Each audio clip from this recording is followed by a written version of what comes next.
வணக்கம் தலைவா, அனைவருக்கும் இனிய வணக்கம். இன்றைக்கி நாம் இந்த வீடியோவில் எதை பற்றி பார்க்க போகிறோம் அப்படின்னு பார்த்தீங்கன்னா, டிஎன்பிசி சொந்தமான அனைத்து வகையான செய்திகளையும் உடனுக்குடன் நாம் பார்க்குறோம். நம்ம சேனலுக்கு நீங்கள் புதிவராக இருந்தீங்கன்னா ஒரு subscribe and bell all set பண்ணி வச்சுக்கோங்க.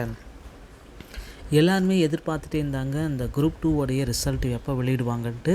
ஆனால் அதற்கு மாறாக டிஎன்பிசி வெளியிட்டது குரூப் 4 உடைய 2ஆம் கட்ட செலெக்ஷன் லிஸ்ட்டு. 2ஆம் கட்டத்துக்கு யார் யாரெல்லாம் தகுதி பெற்றிருக்காங்க அப்படின்ற ஒரு லிஸ்ட்டஸ் எல்லாமே நமக்கு பப்ளிகேஷன் பண்ணியிருக்காங்க. ஸோ இப்போதைய சுச்சுவேஷன் படி டிஎன்பிஎஸ்சியில் குரூப் 4 வந்து 2024 உண்டான ஒரு மாபெரும் அறிவிப்பை விரைவில் அறிவிக்க இருக்காங்க. அதற்கு நீங்கள் இப்போந்தே தயாராகி கொள்ளுங்கள். தற்சமயம் வந்து பார்த்திங்கன்னா டிஎன்பிஎஸ்சி குரூப் 4 உடைய ஃபைனலான செலெக்ஷன் லிஸ்ட்டு 2ஆம் கட்ட அடிஷ்னலான செலெக்ஷன் லிஸ்ட் எல்லாமே பப்ளிகேஷன் பண்ணியிருக்காங்க.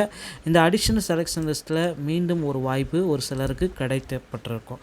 ஸோ அவர்களுக்கு வந்து பார்த்திங்கன்னா இது ரொம்ப பயனுள்ளதாக இருக்கும்னு நான் நினைக்கிறேன். ஸோ அடுத்தடுத்து வந்து பார்த்திங்கன்னா டிஎன்பிஎஸ்சியுடைய தேர்வர்களுக்கு குழப்பங்கள் தாங்க நாளுக்கு நாள் கண்டினியூஸாக தொடர்ந்து குழப்பங்களாக மட்டும்தாங்க இருக்குது. இந்த தொடர் குழப்பத்தில் என்ன இறுதியாக என்ன நடக்கும் அப்படின்றது கண்டிப்பாக தெரியல. ஸோ தொடர்ந்து டிஎன்பிஎஸ்சி வந்து பார்த்திங்கன்னா ஒரு முக்கியமான முடிவுகளை எடுப்பாங்க அப்படின்றத நாம் நிச்சயமாக எதிர்பார்க்க முடியும்.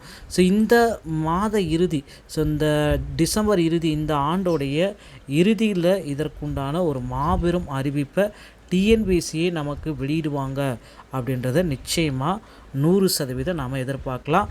ஸோ முதற்கட்டமாக அந்த குரூப் 4 உடைய தேர்வு தேதி 2024 உண்டான குரூப் 4 உடைய தேர்வு தேதிகளை நமக்கு ஜனவரி முதல் வாரத்திலே வெளியிட்டுருவாங்க. அதே போல் தான் குரூப் 2 உடைய ரிசல்ட்டையும் நம்ம எதிர்பார்க்கலாம். ஸோ டிஎன்பிஎஸ்சியை பொறுத்த வரைக்கும் மக்கள் எல்லாருமே ரொம்ப கவலையோடு இருக்காங்க. ஏன்னா அந்த அடுத்த எக்ஸாம் நடக்கிறதுக்கு ஜூலையில் தான் நடக்குது. கிட்டத்தட்ட 6 மாதங்கள் ஆகும் அந்த எக்ஸாம் நடக்கிறதுக்கு. ஸோ அதனால் 6 மாதம் வந்து எவ்வளோ ப்ரிப்ரேஷன்ஸ் எல்லாமே பண்ணிக்க முடியுமோ அந்த ப்ரிப்ரேஷன்ஸ் எல்லாமே பண்ணிக்கலாம் அப்படின்ற அளவுக்கு யோசனைகளும் வச்சிட்ருக்காங்க. ஸோ டோட்டலாக வந்து பார்த்திங்கன்னா டிஎன்பிஎஸ்சியுடைய ஆனுவல் பிளானர் வெளியீட்டில் குழப்பங்கள். ஸோ அந்த பிளானரை பார்த்துட்டு கவர்மெண்ட் ஜாபே வேணான்ற அளவுக்கு வந்து பார்த்திங்கன்னா டோட்டலாக மக்கள் வந்து அவாய்ட் பண்ணிட்டாங்க. ஸோ அடுத்தடுத்து வந்து பார்த்திங்கன்னா டிஎன்பிஎஸ்சியில் மாற்றப்பட்ட புதிய பிளானர். ஸோ டிஎன்பிஎஸ்சியுடைய தேர்வர்களும் கோரிக்கை வச்சுருக்காங்க. நிறைய முறைகேடுகள் எல்லாமே நடந்திருக்கு. ஸோ கொஞ்சம் மாற்றி அமைத்து எங்களுக்கு மாற்றி கொடுங்க. ஸோ எல்லாமே கொஞ்சம் சேஞ்சஸ் பண்ணுங்க அப்படின்னு கோரிக்கை வச்சுருக்காங்க.